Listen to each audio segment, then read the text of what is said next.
Tonight on The Vantage Point, student teacher Demarius Freeman, husband and father of two, 8-year critical theology student of the Holy Coptic Church of the Black Messiah, shares his knowledge. Past friends, a lot of people don't have stability. They're not stable. They're not stable mentally. They're not stable physically.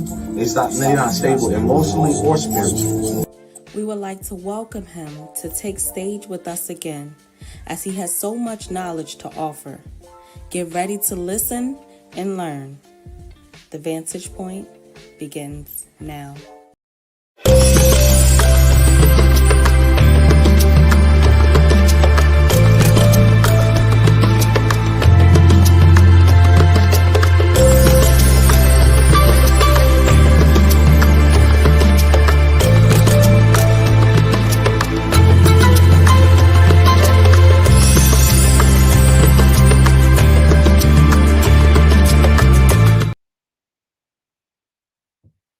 Welcome to The Vantage Point.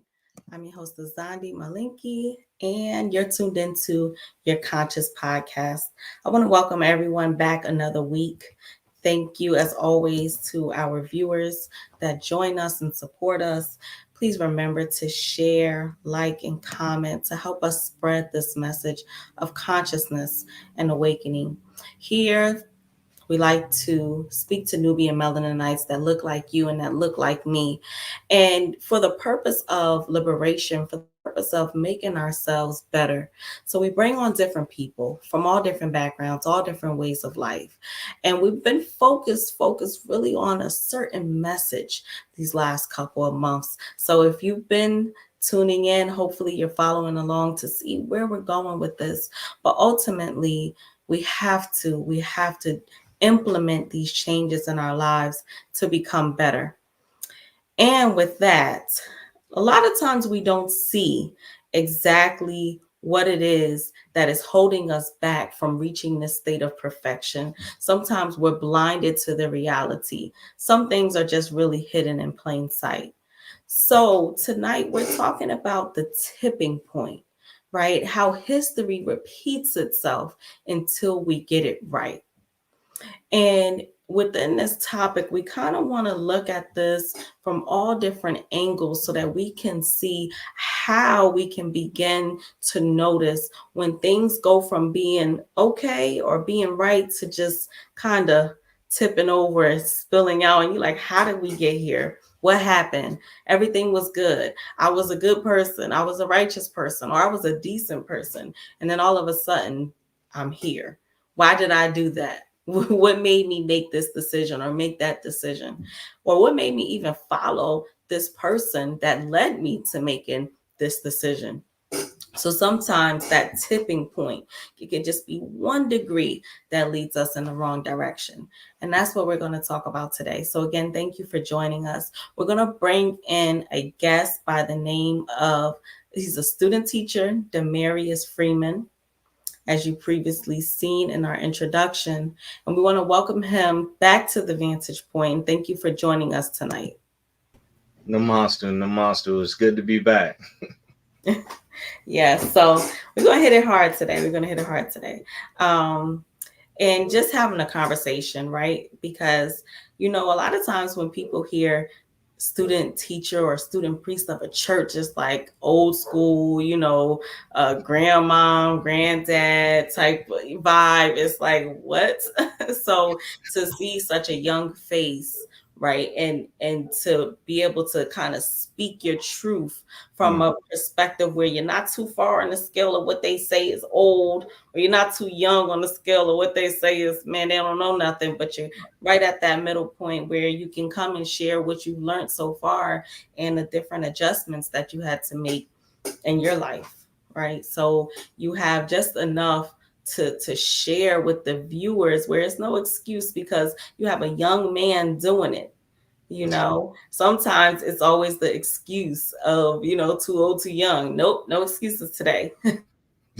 So first off, we'll share with everyone your age and, how you kind of got to this point and stage in your life, the things that you're studying, just to kind of give people an overview who have not tuned into the Vantage Point previously. Demarius Freeman, age 30. I got into this doctrine simply just by going to our local flea market. Here in the Greenville branch, we have a Greenville branch of the Holy Coptic Church of the Black Messiah. See, at that time, I was trying to be conscious at that time, a little bit in this, a little bit in that. And at that time, astrology was a big thing. Everybody was talking about they retrograde, and everybody was talking about their signs and how their sun is in their moon sign and sun sign is in this house, and it affects their mood and things like that. And I was walking at the flea market, and there was an elder of our church named Elder Mike.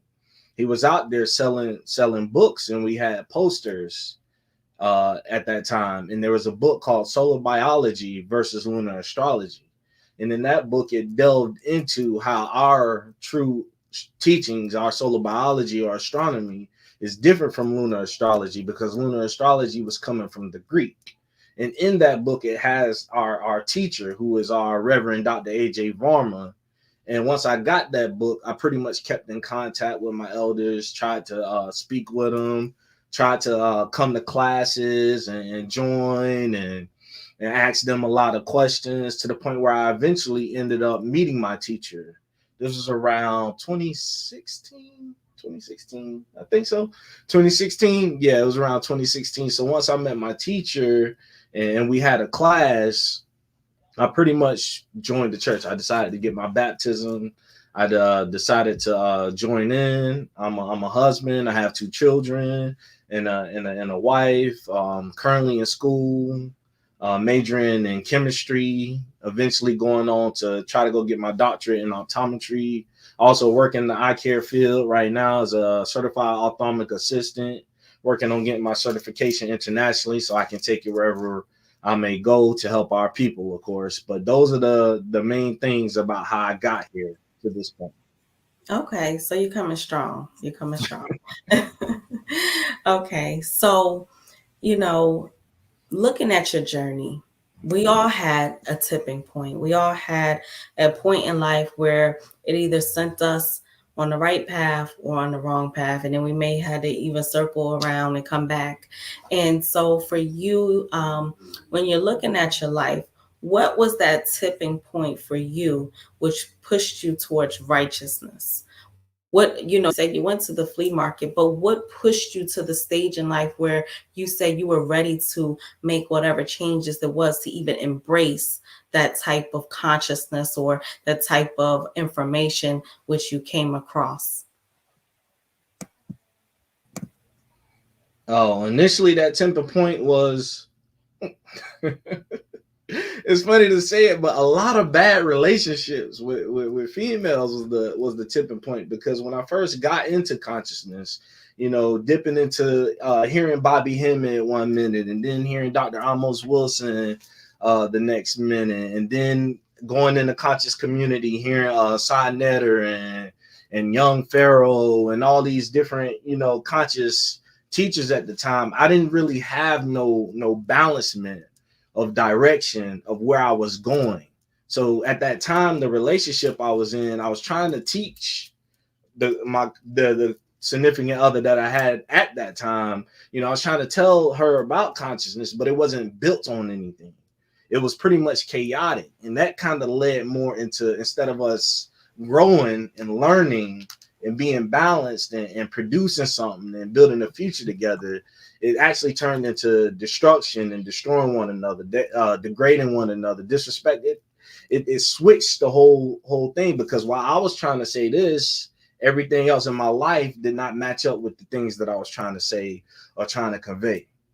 So that's what kind of led me to that point, because once I went through that phase of a breakup, sadness, feeling like I'm misunderstood, feeling like family don't understand me, friends don't understand me, job don't understand me, I'm alone in this world. I'm sure we all go through things like that. I'm sure I'm not the only one.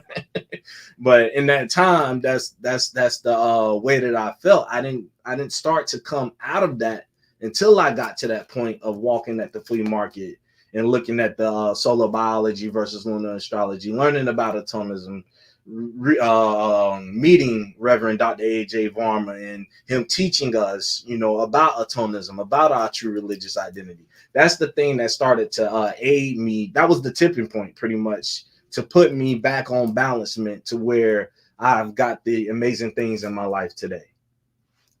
Okay. All right. So you mentioned relationships. So we're coming back to that. We're going to come back to that. But you also mentioned kind of following a lot of these different people online. You have people in the conscious community, etc. And we know you also came from a Christian background prior to that. So talk to us, like, let's be 100% real. Let's be 100% down to earth and talking to the audience today, because a lot of people don't get the real, right? And here on the Vantage Point, we have to bring a message of truth, even if the truth is uncomfortable, even if the truth seems a little too blunt, even if the truth seems a little too, it's not pretty, it's not sexy, but it's the truth. And that's how we begin to change our perspective and change our vantage point. So, normally I don't like name dropping. I don't like, pointing the finger or calling out other people. But right. In order for people to see, sometimes we have to do that, because if we're trying to stand on righteousness, we have to point out to people to see what unrighteousness is. What does it look like when we're looking at people who are leading us in the wrong direction, but have this demeanor of a righteous person that kind of presents themselves to be something that they're not? So sometimes we may have to drop a couple of names, or may have to point people in the right direction, so they can know what they're looking at. Because if we don't, people won't know what it is that they're seeing. So the reason I say that is because I want to first start by kind of talking about, when you're online and you're looking at these different leaders, false leaders, whatever people deem to be their influencer, what do you feel about digesting a lot of this so-called conscious information, or even the so-called religious information from these sources, like the popular sources that are circulating the internet today? Okay, to be clear, is it from my perspective now, or when I was now, right now right now, it's pretty much taken with a grain of salt, because here at the Holy Coptic Church of the Black Messiah and our Reverend Dr. A.J. Varma, we are taught to go through the language. We are taught to go through the typography, the geography, the linguistics, the mathematics, the chemistry. We are taught to be true scholars. And when we talk about true scholars, those are our great Babas, Neely Fuller. Those are our great Babas, John Henrik Clark, Marcus Mosiah Garvey, all of our great scholars, all of our great teachers and Babas, and even BBs. BB Francis Cress Wilson, who wrote the ISIS papers, and the keys to the colors, and are also our great BB Marimba Annie, who wrote Urugroup. These are scholars. They did the necessary studying. They did the necessary work to put this out, put this teaching out, to give this information to our people so that we can liberate ourselves. Baba Neely Fuller with the compensatory code to counter racism. They put in the work for scholarship. A lot of these leaders out here now, they don't have no scholarship. They bounce from one topic to the next topic, but they're not actually standing on anybody. I don't hear them referencing Baba Neely Fuller. I don't hear them referencing BV Francis Cress Wilson. I don't hear that they actually studied under them, that they were taught by them. But here at the Holy Coptic Church, we are taught by Dr. Reverend A.J. Varma, who we know is our Basesh, our scribe, our teacher. We are taught by somebody. We are listening to instructions. We know how to be followers. When we talk about the polites, we don't know whose shoulders he was standing on. When we talk about the young pharaohs, we don't know whose shoulders he was standing on.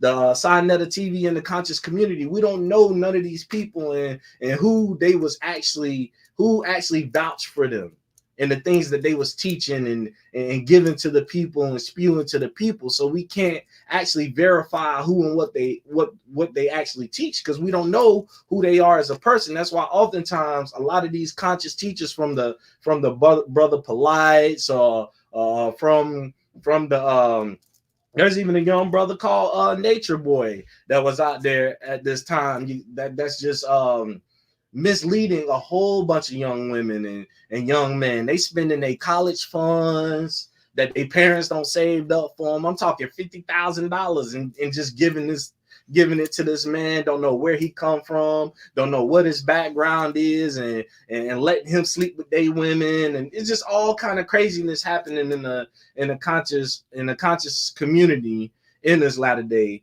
And we pretty much, that tipping point is leading us to destruction in this latter day, instead of us actually having true scholarship in this latter day. We are taught to have scholarship. We're taught to go read the ISIS papers. Go read the Honorable Elijah Muhammad's message to the black man. Go read Shahrazad Ali, the black man's guide to understanding the black woman, and the black woman's guide to understanding the black man. Read it, study it, highlight it, put your little markers on it, go back and reference it. We are taught to do these things in this latter day. It takes that kind of scholarship. But these people that we're listening to in this latter day, they're not coming with that actual scholarship. We don't know whose shoulders that they stand on in this latter day. We don't even know their real names in this latter day. We can't even. Sinetta. Anybody know what Sinetta real name is? Anybody know what Brother Polite real name is? Anybody know what Young Pharaoh's real name is? 19 Keys. Do anybody know what their real name is? We don't know that in this latter day. And we have to be that person. We'll see here at the Holy Cooked Church of the Black Messiah, we know our teacher. We get to ask him questions, whether that's scripturally, whether that's mathematically, scientifically, about his actual life, what he don't been through. We get to know who we're under. And he don't mind that, because he tells us, hey, ask me those questions. Ask me those questions so you can get better clarity. You can get better understanding. You can get better knowledge. Even those of our great BBs and Babas, they welcome the questions. Right. They welcome the questions because they had true scholarship. I'm not seeing the scholarship from the people in this latter day, because they're not even referencing those that came before them and who did it before them and who put the groundwork in. A lot of these conscious community people and how they talk and how they speak, they act as if they came up with the information. They act as if they the ones who got this supreme knowledge or know something more than the next person. Not realizing we have all these great teachers who already did the groundwork, so we can know, who already gave us the different keys and the pieces. So if that's the case, right, because history repeats itself. And so what have we seen in the past? What can we use as a reference point to say, no, this has happened before. There was a Polite before. There was a 19 Keys before, so to speak. There was all of these different names that we can throw out there. How can we retrace our past to see how that took place previously? We can just retrace our past, even when it comes to our great Baba, Marcus Mosiah Garvey, because in his time, they also had a father called Father Divine. I don't even know if most of y'all see, we learn something new every day. I had to learn this myself. I said, Father Divine? Who was a Father Divine? He was teaching in Marcus Garvey times. I never heard of a Father Divine. But if you look up who this Father Divine was and what he was teaching, he taught about prosperity, and he taught about a divine mind, even in the time of Marcus Garvey. But Marcus Garvey was talking about one God, one aim, one destiny, how we need to get back to the motherland, how we can get back to our continent and connect on both sides for our people and true liberation. But Father Divine was just saying divine mind. We only have prosperity on heaven. It sounds like a lot of what we hear today from the Creflo Dollars, the TD Jakes with their prosperity gospel and how they misleading the people and teaching the people about prosperity and getting us to spend our dollars, knowing that they over here in Diddy parties getting power bomb. power bottomed and all kind of debauchery going on. We don't even want to know what's been going on with all of that. But even back in that time, in Marcus Garvey's time, even with W.E.B. Du Bois, who was teaching the counter doctrine to what Marcus Garvey was teaching. So we've seen this constantly repeat itself throughout history, even under the Honorable Elijah Muhammad. He had students. He had Baba Malcolm X. He had Baba Minister Louis Farrakhan. We also had Clarence X, who was the teacher of the 5 Percenters at that time. We've seen this thing over and over. Even Martin Luther King Jr. in the time of him. You had Jesse Jackson. You had Al Sharpton. Even with the Black Panthers, we had Huey P. Newton. We had Bobby Seale. We had Fred Hampton. We had Angela Davis. We had Stokely Carmichael. You see all these things, being taught at the same time. And when you got so many people teaching so many things, it keeps our people from hearing that actual true message to get the actual liberation done in this time or even in the times previously. So we're constantly seeing this counter thing go on and on in this latter day. And once they kill, the Fred Hamptons and once they kill the Martin Luther King Juniors, they always slide in, they new teachers who they want to distract the Black community. We all think that, COINTELPRO just went somewhere. That's true. We all think that racism, white supremacy just somehow is gone, is vanished. We all in this kumbaya moment, kumbaya state, when that's really not reality, because it is still here. They had to look out for the Black extremists, those who have a Black extremist identity in this latter day. Why do they have to do that in this latter day if this went somewhere? Because it has not went anywhere. Was the Black Lives Matter movement started in 2020? It was booming. You had Tamika Mallory, you had T.I. talking about it, you had Wale and J. Cole and all these great celebrities. They had protests. It was a big thing. Jobs was changing their policies, saying you can celebrate Black Lives Matter and things like that. But yet it's 2024 and we won't hear nothing about Black Lives Matter. How is that possible in this latter day? Yeah. How is that possible in this latter day? Because those same systems are still being perpetuated in this latter day against us. But it's a lot like what you taught in one of your Sunday services, where you were saying things are hidden in plain sight. We're not seeing what's hidden in plain sight. We're not seeing what's right in front of us. And our Basesh Hotep Tar, who we also, Dr. Reverend A.J. Varman, he teaches us about cognitive dissonance, where we're ignoring the realities of the things that's right in front of us. And that is our problem as Nubian Melanites in this latter day. We're ignoring the realities. We're not doing the necessary study. We're not going back to look forward. Instead of we going forward, which really is pushing us back. As in everybody say, it seems like, man, I take 2 steps forward just to get pushed 10 steps back. That's because we following racism, white supremacy unbeknownst to us. That's because we still going to their schools, teaching their way, eating their way, living their way of life in this latter day. And we listening to people who's leading us in the wrong direction. So sometimes we're unable to see how we're being led in the wrong direction because it's so subtle, right? The devil is shrewd. So the devil works in a way where, it's not just always so blunt, just the same way as we say we have overt racism, covert racism. Sometimes the devil kind of pushes the needle, pushes the bar just a little bit at a time.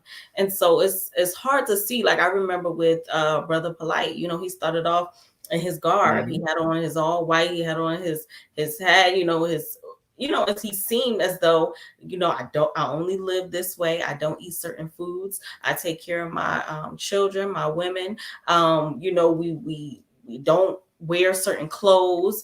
I'm trying to think of all the things he was teaching. And, then it went from that to, in Africa, we naked anyway. And, so then it went from that to, you should be able to see the beauty of your woman, and so that you're not looking at other women. So his women went from being garbed up to being naked, right? So it was just like a subtle push. And I think sometimes we miss that part. So period, when we look at it across the board, it's not just with leaders.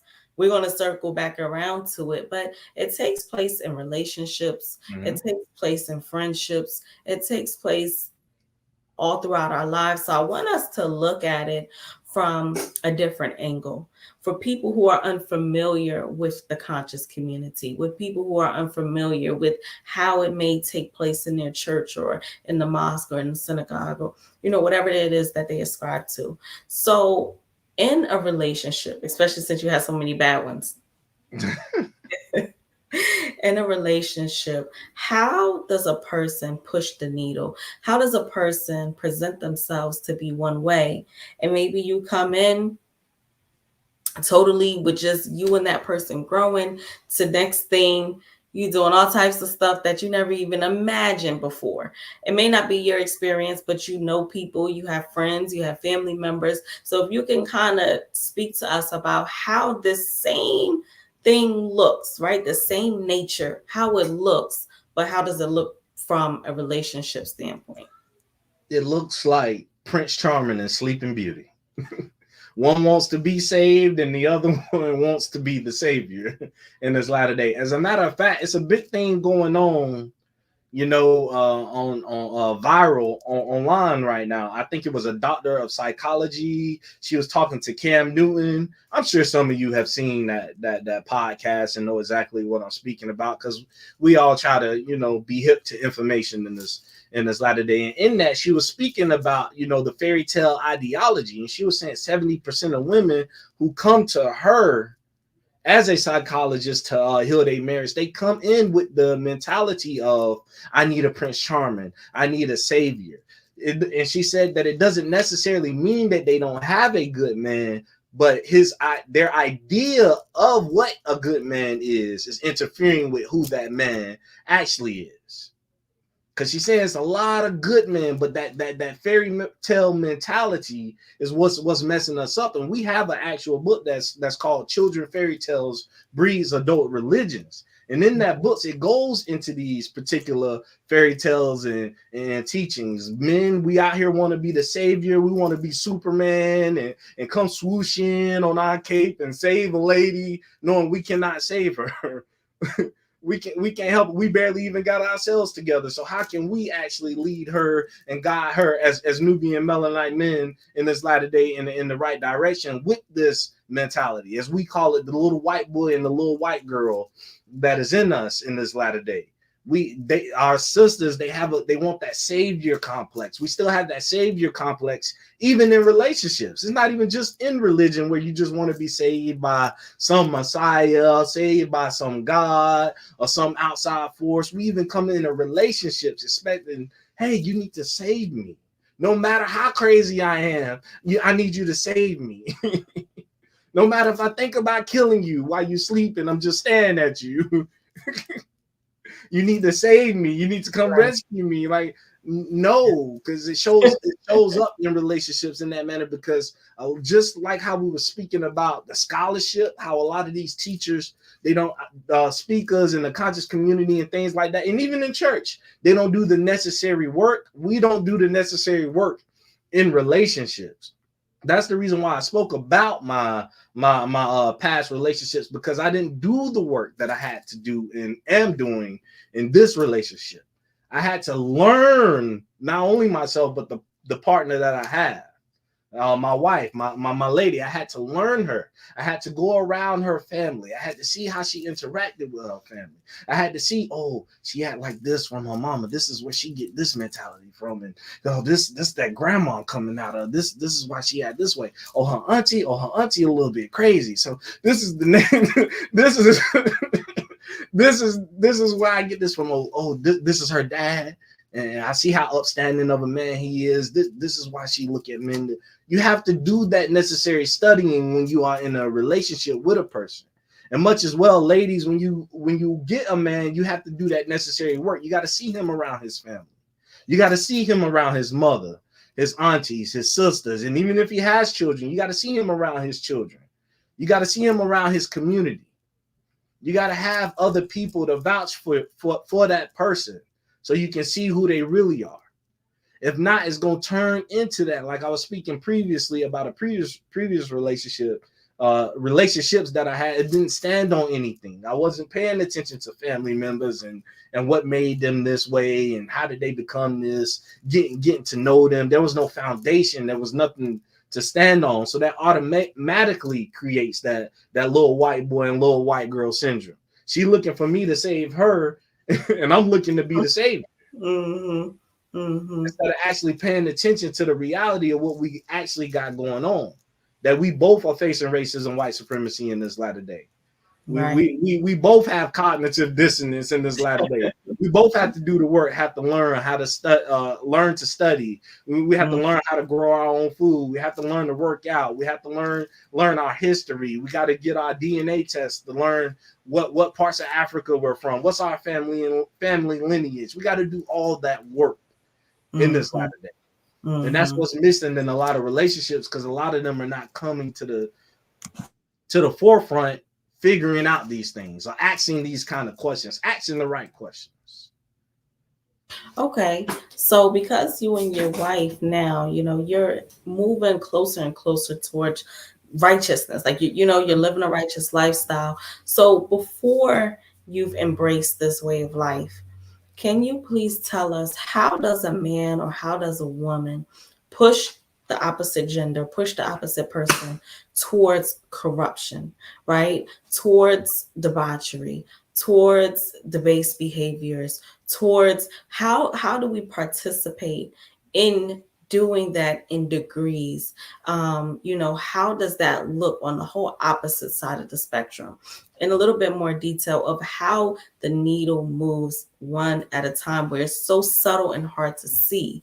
Sometimes I look at these different videos on Instagram and on TikTok and on Twitter, and this one girl was like, man, I was with one guy. I thought we were in love.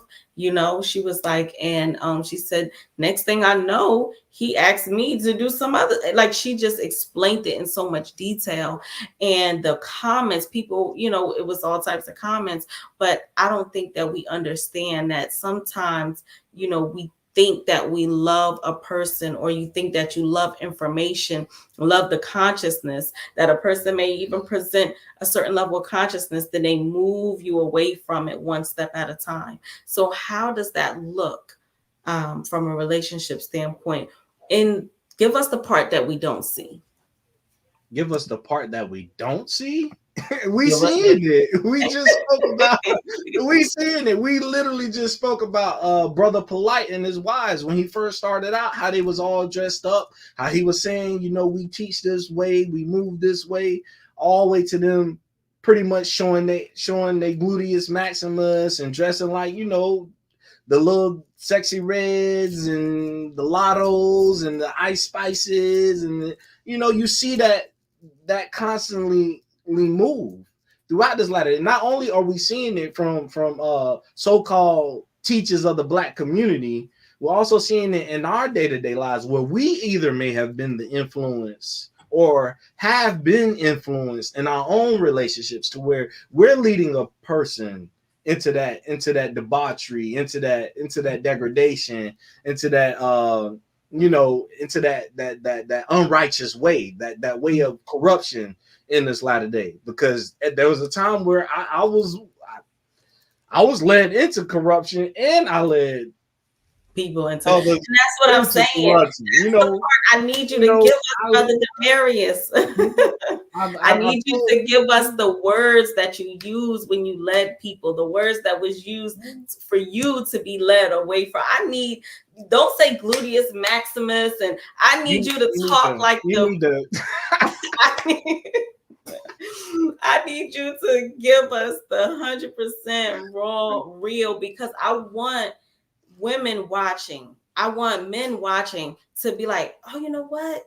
That person did say that. Man, you know what? That person did say that to me the other day. I want them to see it in a way where they never really seen it before, because sometimes we're blinded by love, or sometimes we're blinded by what we want to become. So to get to that place between point A and point B, we kind of get it misconstrued. It may be a little blurry, right? The lines may be a little blurry. So I want people watching to say, you know what? I never seen it that way. So what's some of the things that was said to you that allowed you to move in that direction? And what did you say to other people? We need to know how it was a simple thing. It's just one puff. It's just one puff. It's not gonna hurt you. You'll be fine. We right here. You know, you ain't gonna go crazy. It's just one puff. Hey, take one hit of this. Take one sip of this. I'm right here. It ain't gonna hurt you. If you don't like it, fine. We can put it down. You ain't gotta come back to it again. It's just really that simple. You don't have to do some magic trick or spit some kind of game or do something miraculously to get a person to shift that way, because for the most part we are already programmed to be corrupted and in corruption. You just got to trigger that in a person. You just got to be in the circumference and around them and be that as we would like to say, the devil whispers in the desires of people's hearts. You got to be that person that whisper, hey, come here, let's go rob this store. We ain't gonna get caught. We just gonna slip in there for a little minute. Ain't nobody gonna see us. That actually happened to me when I was younger. Hanging around with some friends. We was in the store. They were like, hey, we just gonna steal these candy. Candy, we don't think it's a big deal, but a young black man stealing candy in the candy store and you get caught by the police, or you gonna get in some trouble. But, hey, we gonna steal this real quick. We ain't gonna say that. Ain't nobody gonna catch us. They don't stole it and they don't ran. Now I'm in the actual store with the manager of the store and the cop. But at that time I was too young, so they couldn't convict me. Thankfully, right? Start watching over me. But these are the situations that we find ourselves in, even when we're younger. Because we think it's okay. We think it's the thing that makes us look cool, like smoking. Once I got influenced to smoke and drink, I was doing the same thing. You my lady, I know you really like me, but if you really like me, you'll smoke this. If you really like me, you'll make your hair like this. If you really like me and you really care about me, you'll dress like this. This is what I need from you. I need you to dress like this because you my lady. You say you love me, you say you like me, you say you want to be with me. So I need you to dance like this. So it's not some particular word or thing that we may say, but it's actually we use that them being attracted to us. We use that them having an emotional attachment or wanting to be with us. That's male and female in this latter day. That's man and lady in this latter day. We use those things and use it so we can lead them into a space of corruption. And you can't be my lady if you're not gonna drink this 40.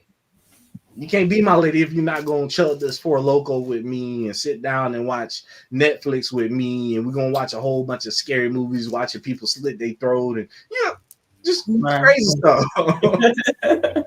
It's crazy stuff. So it's not some miraculous word or anything. We've all been in those kind of situations where somebody just said, "Here, take a puff." They didn't even ask us, did we like it or not? They just held it and brought it to us. At the end, we had to say so. We had to be like, okay, I'm gonna take it. I'm gonna try it, or nah, man, I'm good. Because that corruption is everywhere, and it doesn't make it no better as Nubian Melanites because we end up growing up around it. We see our mother smoking. We see our father smoking and drinking. We see them throwing house parties. We see them playing cards and rolling dice and playing dominoes. And I was little when I saw some of these things. I was growing up around it. I was like 5 years old in a house full of adults partying, drinking, and dancing. And what you expect? What you expect when you see that? What you expect a young person to do if that's all they see each and every day? is all they hear is curse words. If all they hear you listening to is debauchery, if all you playing as an adult with your children in the car is Ice Spice and Glorilla and Lotto and you got your young children in the back seat, boys or girls, what you think they're gonna be listening to?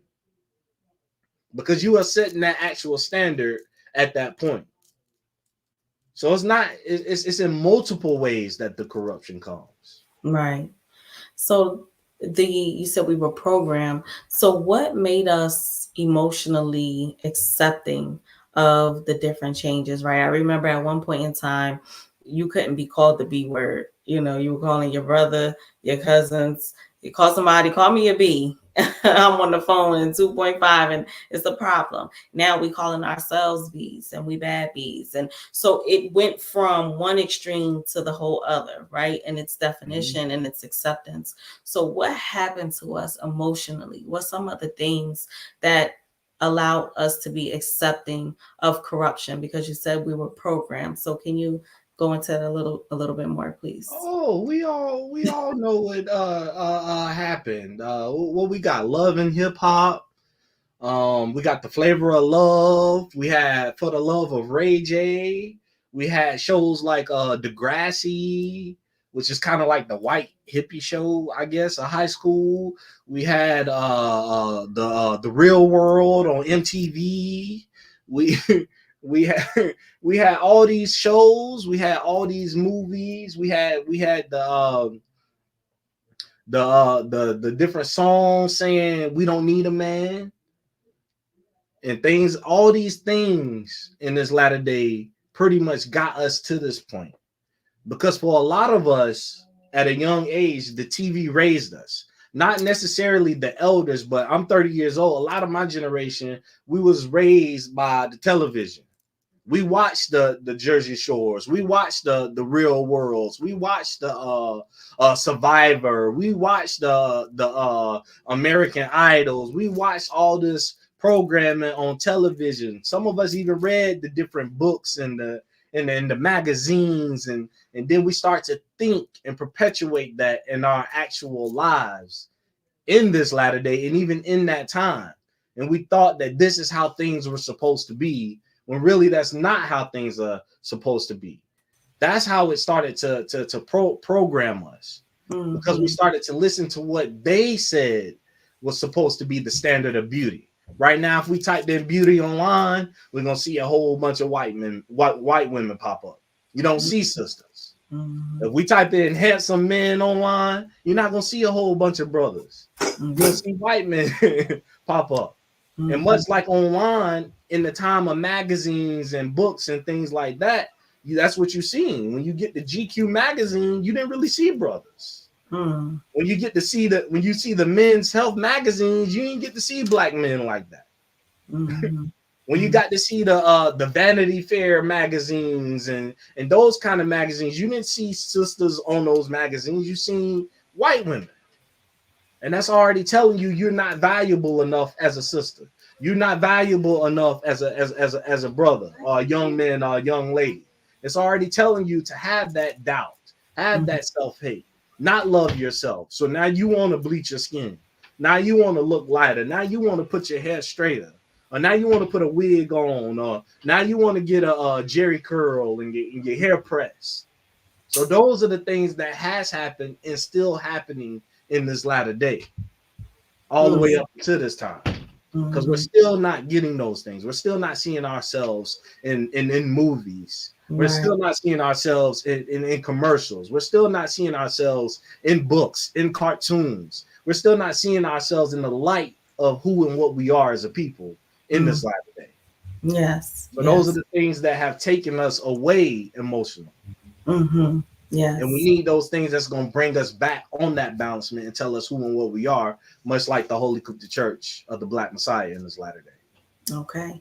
And that's what we'll be getting into next. How do we return towards righteousness? How do we push that needle back in the opposite direction? How do we tip the scales in the right direction? The tipping point is always that point that can either push you to the right or push you to the left. When you have a split in the road, it can take you one way or it can take you another. So we want to understand which direction are we headed, because one direction can look just like the other.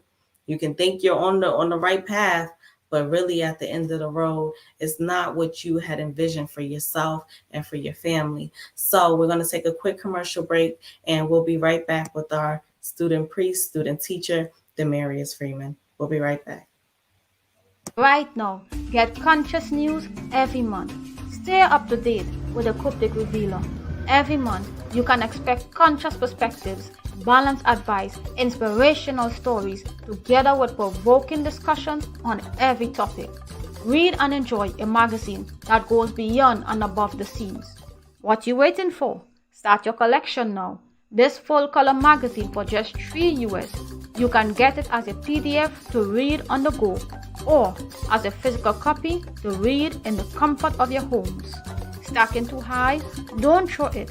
You can leave it at the train stations, barber salons, taxis, buses, cafes. Someone will need it. The Coptic Revealer at www.journeyhomegroup.com. What has happened to the Nubian Melaninite male? My brother, what are you doing? Look at you standing over there. How have you forgotten who you are? Come on, man. We're better than this. Killing each other, selling drugs in our neighborhood, listening to crazy music, allowing women, our mothers, our daughters, our sisters, our wives, to go unprotected. When do we stand? Who will stand with me? Will we fix the world in which we find ourselves today? Can it be done? I say yes. What say you?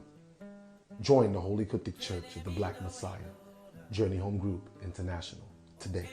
Is the Nubian male an endangered species? Order your book today at www.journeyhomegroup.com.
Welcome back to the Vantage Point. I'm your host, Zandi Malinki, and you're tuned into your Conscious Podcast.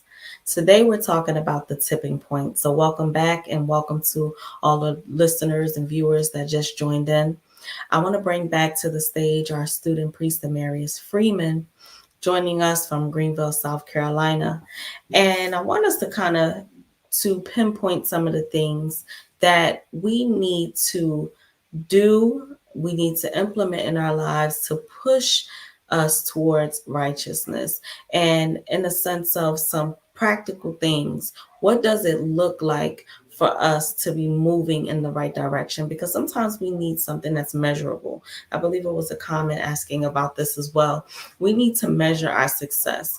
And because we have things that are mirrored, a mirrored reality, right? A mirrored truth where it seems like it's the right thing, but it's really not. It's really the inverse. It's really the reverse. It's really, you're not really in that proverse sector of your life, as taught by our Reverend Basesh Harul, getting us to see where we are in our lives. And sometimes we live in a place where we feel like we're in the proverse, but because of our vantage point, we never really see that we're living totally opposite to what righteousness really is. I know for myself, there's times where I thought I was conscious. I thought I knew what I was doing, and I could have sworn I had the answers. And I knew I was on my way to success, right? I was going to be buying yachts and private jets, all time. I'm telling you, like, this is goals, okay? I can't make this up. And, but it wasn't measurable success.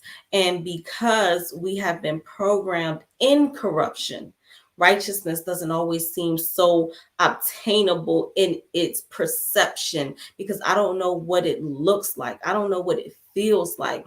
I don't know how to really execute it in that manner, because everything around me, from the music to the food to the imagery to the people, everything else is corrupted. So it's easy, right? Basesh teaches us it's easy when it's more of them than it is of you.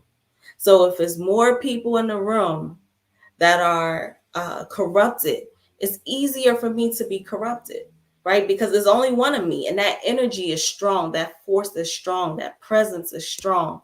So that tipping point, we need to learn what to do to make sure that we're moving our lives in the right direction, that nobody can come into your life, not a man, not a woman, and lead you in the wrong direction, make you think that you're so in love, or make you think that you're so conscious, or make you think that you're so anything, right? That you will change your ethics and your principles and your morals, which you shouldn't set for yourself. To me, it should be your way of life. But that's why we're going to bring back in our guests to help us look at what is that should set these principles, these morals, these ethics for us to stand on and to stand firm on, to make sure that we're headed in the right direction. And so if you can lead us in understanding, what are some of these things that we should be looking at? The first things that we should keep. Can you hear me? Yes, we can hear you. Okay. To me, I was making sure. You need the first thing, that measurable thing that you was asking earlier. What are the things that we can measure? Once again, we have had a lot of great teachers. You've seen the Nelson Mandela's, Winnie Mandela. We've seen the Honorable Elijah Muhammad and Sister Clara Muhammad. We've seen Amy Jacques Garvey and Baba Marcus Garvey. We've seen those measurements throughout time with the great teachers and great scholars and their husbands, their wives, their families. We have that measurement. And some of us, even in our own day-to-day lives, we see, although everybody's not believing or professing in the same thing, we see successful relationships around us. It's not always that, we're just in a circumference where everybody's just in a horrible relationship and everybody's downtrodden or not trying to lift themselves up, doing better, being better, trying to grow. We see those things in this latter day of things that we should aspire to be. That's going to put us in balancement. But the first thing that we need to balance out our lives and to balance out ourselves is discipline. We need a way of life in this latter day. As Nubian Melanites, we need a way of life. And coming from, like, how we were speaking about all these different conscious teachers and relationships, how we bounce from one thing to another. This person's teaching this and these person teaching that. Where's that thing say, no, we're all one. We're at one. We can take the African out of Judaism. We can take the African out of Christianity. We can take the African out of Islam. We can take the African out of Hinduism. We can take the African out of Shintoism, Confucianism, Zoroastrianism. We can take our true teachings out of these doctrines, because ultimately it all comes from us. And we can all be at one with one another on one accord, one soul in different bodies, as Dr. Reverend A.J. Varma teaches us in this latter day. We need to have that way of discipline. We need to have that culture, because without discipline, we're going to keep seeing ourselves in the same situations. History repeats itself until we recognize the pattern. And as we are taught as atonists, we keep seeing the same prophecy repeats itself until we keep seeing recognize the pattern. The reason why we're still seeing these things like the Ice Spices and the Lottos and the Sexy Reds, you seen that pattern a long time ago with the Lil Kims and the Eves, and you seen that same system pretty much come up. They got rid of a lot of the conscious rappers and things at that time, who was pushing culture, who was pushing Public Enemies. We had X-Clan. We had those teaching us. We had the KRS-Ones at that time, who was teaching us about our knowledge and teaching us about our community. The Rakims at that time, who was giving us those kind of things. We need a way of life. We need discipline in this latter day in order to come up out of that corruption. I'm only here where I'm at talking on this platform because I embrace this way of life, which we call atonism, being at one with the Most High Heavenly One and the guardian Natural Elohim, simply put, being at one with nature.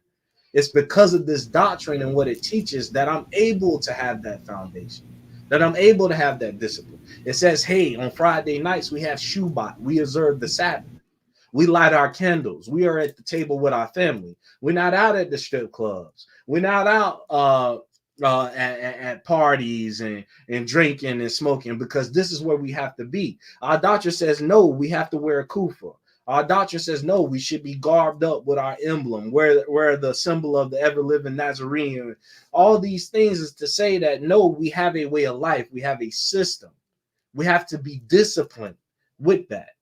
It says, sisters, no wearing jeans. You got to wear your skirts. You got to look modest. You got to dress like a regal lady. You got to have your kufa tilted. And these are the things that we need in this latter day. We even have to wear a nose ring. I know a lot of you will see us with a nose ring. That discipline. We have to pray 3 times a day. We have to practice our rites, our rituals, our precept principles. We have to do these things so we remain disciplined. Because if you don't have any plans for your life, racism, white supremacy got a lot of plans for your life and your family and your future. And a lot of the times you're not in that future or plans. They rather will just wipe you off for future generations, as they've done with some of our past ancestors. So we have to have a way of discipline in this latter day. Number 2, we have to ask questions. Was it in 1 John chapter 4, verse 1, where it says, beloved, believe not every spirit, but test the spirit and see if it's of God, where there have gone many false prophets out into the world. We have to ask questions in this latter day. See, atonism, our Dr. Reverend A.J. Varma, he allows us to question him. He allows us to sit next to him and ask the questions, get to know him, to see if what he's truly teaching us and telling us is the truth, to see if he's standing on exactly what he is saying. And that teaches us, okay, this is true. We do the necessary research. We do the necessary probing. We do the necessary questioning in this latter day so we can have that clarity. So you have to have a way of life, and you have to ask those questions, because in those questions, you will find those answers that you are seeking and that you are looking for in this latter day. So a way of life and asking questions. Probe every person. You don't want these person. It's funny. Because I wasn't doing too much when I told y'all about me, going to that candy mart. I wasn't questioning, why we going to the candy mart, why y'all want me to steal. I wasn't doing nothing questioning there, but I'm an attorney and I'm asking a whole bunch of questions. We don't question corruption. We don't question corruption. That's our problem. Why are we not questioning our corruption? Why are we not questioning debauchery? Why are we not questioning drinking and smoking, where it's coming from? Why are we not questioning homosexuality? Why are we not questioning our nature? Why are we not questioning why we treat each other this way, disrespect one another this way, degrade one another, or even lead each other's in these corruptible directions in this latter day? Why are we not questioning that? Why when a person hand us this blunt? Why when a person hand us this drink? Why when a person hands us these shrooms and all these things? Why don't we question them?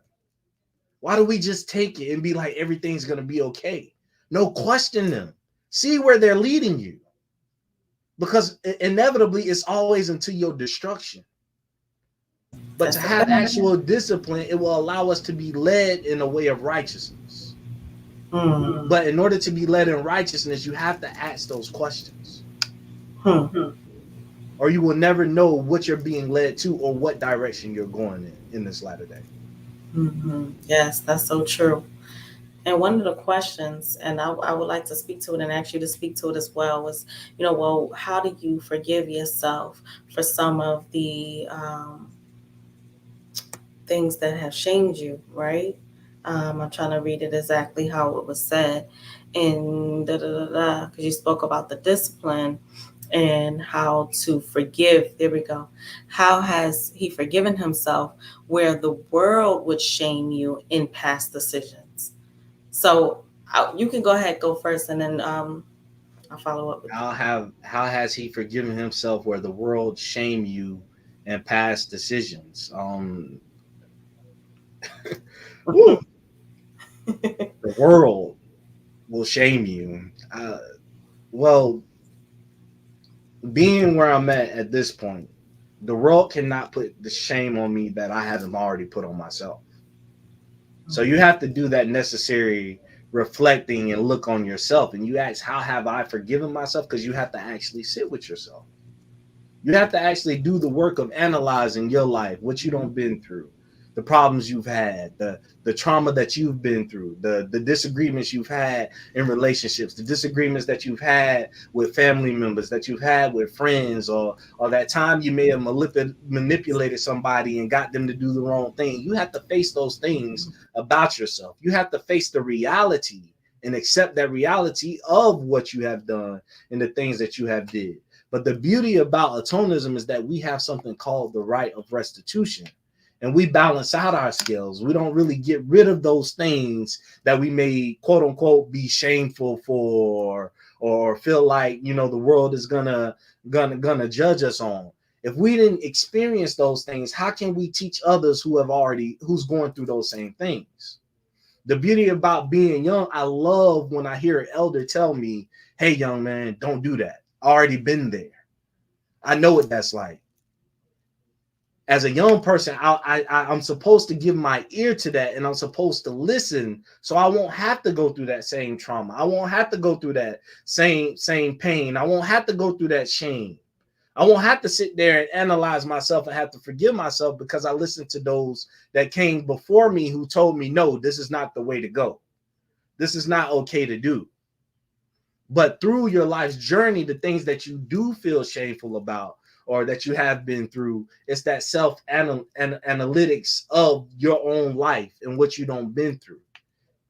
How you going to expect everybody else to forgive you if you don't forgive yourself? How you going to expect somebody to love you if you don't love yourself? How you going to expect somebody to respect you if you don't respect yourself? How you going to expect somebody to have value in you if you don't have value in yourself? Other people can see it all day, but if you don't acknowledge it within yourself, it's not going to matter. So you're gonna have to come to that realization within yourself when it comes to the shame and the trauma and the pain. You got to have those tough discussions where we say keeping it real. Like, I know I've had discussions with my mother. Let's say my mother. Anytime I felt like I may have felt neglected or abandoned, or she didn't listen to me, or she didn't really love me. No, me and my mama had to sit down at a table and have these tough discussions. It's not easy. I mean, everybody don't want to do it, but you got to have those kind of truthful discussions. You got to have those blunt discussions sometimes to get that wound actually healed. And you got to face it. I know one of our student priestesses, Sister Angel, she was speaking of fear, false evidence appearing real. But in atonism, we're taught to face everything and respond. Yeah. You got to face those things that you have been through. You got to face those things that you have been shameful about, or where you feel like you have done wrong or you have been wrong. You have to face those things, and you have to deal with them. And once you deal with them, what the world say it's not gonna matter. The next person is not better than the next person. Well, one person smoking, the other one's at the club and they drinking.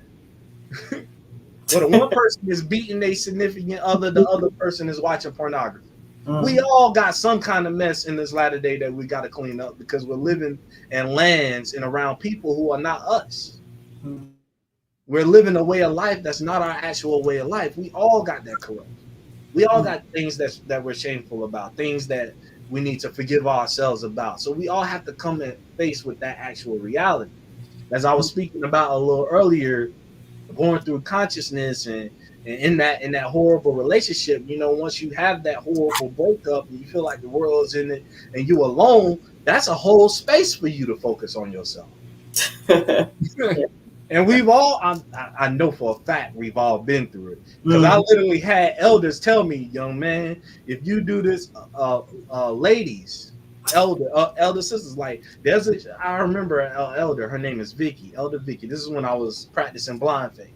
We was in church, we was in Bible study. And she said, young man, there's a woman out there that will turn your world upside down. I was cocky. I was like, no, female gonna turn my world upside down. What are you talking about? It's not gonna happen to me. I'm good. I'm gonna make sure you know I ain't gonna. And look what happened. That's exactly what I experienced because I didn't lend that ear right there where Elder was giving me some advice, something that I may have taken for granted because I did take it for granted because I was younger. But now that I'm an adult, those are the things that I go back and look at. I can be like, oh, that's where I messed up. Right. And listen to her then. So anytime a sister come and speak to me or elder come and speak to me and they tell me something, lend my ear. Make sure I'm paying attention so I don't have to make those same mistakes. So I don't have to feel shameful. So I don't have to feel doubtful. So I don't even have to put myself in a position to where I have to forgive myself. Because I listened to the instruction the first time. Right. To make sure I didn't go through this. That part. Bad. And that has a lot to do with it as well. We don't listen. One of our elders say, listen to learn and learn to listen. One of our elder Mike Stevens at the Holy Coptic Church in Greenville, he says that a lot, and we have to do that. Young people need to listen to the elders, and the elders have to listen to the young people. So we don't have to keep going through these same things to where we have to forgive ourselves or feel shameful because of the world and all those things. The ruler of this world is the devil, as we are taught in scripture. So the devil's always going to want to put you to shame. The devil's going to always want to call out the debauchery and all the things and act like they weren't the ones that put it in your face, you know. So of course, yes. When you are disciplined and you have a way of life, you have a standard, you have a culture, you have something to fall back on. You have those around you, a community, people that you look at and look up to, who's gonna tell you the truth, who's gonna keep it real with you, where you're able to ask questions, where you're able to grow. You don't have to worry about being shamed through the world. Yes. You don't have to worry about just forgiving yourself. Because you are walking each and every day in your waking hours, every second, every minute, hour, working to balance out your life. And that's nothing to be ashamed of when you're on the path of righteousness. That's so true. Because we are all growing, we are all learning, we are all striving to be better and do better in this latter day. And we'll make pitfalls, we'll stumble. We're not going to always get it right. That's just reality. And I'm not saying that because I've just been through it, but these are the things that the elders tell me. Growth is an everyday process. It does not stop just because you're older. And I was speaking to my wife about this. I was like, young people don't realize that their parents are still growing. We automatically think our parents got it all figured out. that they're old enough, they know what to do. We don't realize that they have been through some things, and that they have to grow, that they have traumas that they have to face. So it's an everyday thing. So as far as being shameful and forgiving yourself, it's that taking that actual analysis of your own reality and your own life and analyzing it and scrutinizing yourself, and not just you yourself, because you got to be around your people now. Be around people that's going where you lean on strength, as our Reverend AJ Varma teaches us. Lean on strength. Lean on somebody who's gonna be like, okay, I see where you went wrong, but no, young brother, young sister, look, you messing up. Yeah. Lean on strength in this light of day. Get that instruction, so you don't have to feel shame. So you don't have to feel alone, because ultimately we're not alone. We got one another, and a lot of us are going through the same things. Yeah. Can we find that little 100 icon? Put that down below, because everything that Brother Demarius said is absolutely correct. And as it pertains to shame, I just want to add this, right? I usually don't do this, but with shame, we don't, especially here in this way of life, we don't live in shame, right? We don't, those are all lower frequencies, and we don't try to keep ourselves there. And it's not that we won't experience the shame, but we don't live in shame.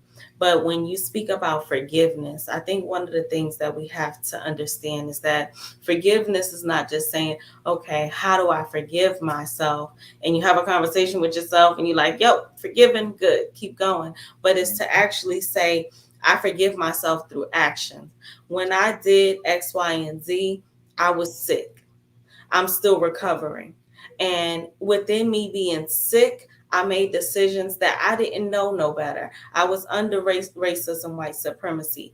But to really truly forgive yourself, you come out of that with counteraction, meaning don't forgive yourself and keep doing the same thing. Don't say, I forgive myself. Just like people pray, oh God, please, I won't do it again. Please just save my life this time. And then you go and do the same thing all over again. You know, that's not true. Forgiving yourself is saying, okay, I have to put just as much effort into doing the right thing as I did doing the wrong thing. So if I was in this type of toxic, relationship, and all I was doing was fighting and arguing and this and that for 10 years, now let me put 10 years into having a godly, righteous, whatever name you affix to it, type of relationship where we're praying, where we're studying, when we're giving ourselves to Creator. Let me put as much time as I did into smoking, into drinking, into doing something that's better for myself and my family. So forgiveness is not just saying that you forgave yourself, but showing it through action. And you can't get tired like, oh, it's been a year. I've been doing this for a year now. I've been changing. I'm really changed, and it's been 2 or 3 months. But put as much time as you put into everything else. And I think that's where we kind of get stuck, is where we be like, dang, it feels longer.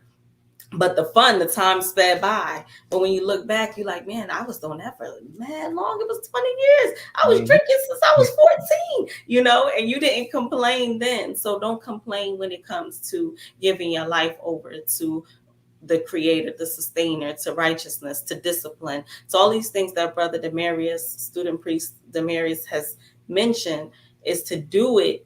And do it with that same energy. I always say, keep that same energy. So keep that same energy you had, but keep it for the right thing. And that's how you can show that you forgave yourself. Don't just say you did it, but really, really do it. Okay. Sorry. I just wanted to add that. I just wanted to add that in, because I see it all the time, especially in, this generation. Is like, we say we sorry, to jump back and do the same thing. We say, and it just ends up being a bunch of words. And it's like, how do we put those words into action? And so Brother Demarius, we're coming to a close, but I want for you to, were you done with the steps and leading our lives back in the right direction? Mm-hmm. Gave us discipline. Okay.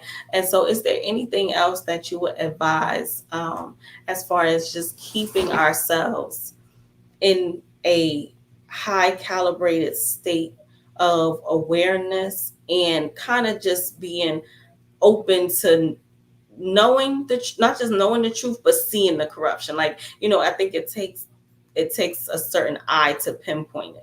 You know what I mean? To pinpoint, oh no, she wants some other stuff. So it takes a certain keenness and awareness, and it's something that you have to grow and learn. So is there anything else you want to say to the viewers to give them just a little bit more to think about? Right. That goes back into that scholarship. You have to go back to your past and do those studying.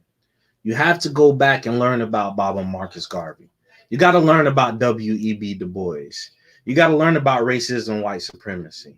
You got to learn about COINTELPRO. You got to learn about MK Ultra. You got to learn about the Heart Project. You got to learn about shrooms. You got to learn about marijuana. You got to learn about the brain stem cavity of your brain. You got to learn about your hormonal changes. You got to learn about the different emotions. You got to learn about psychology and what the brain, how the brain reacts, and your metabolism and how your body works. You got to learn about the elements, the earth, the wind, the water, the fire. You got to learn about carbon.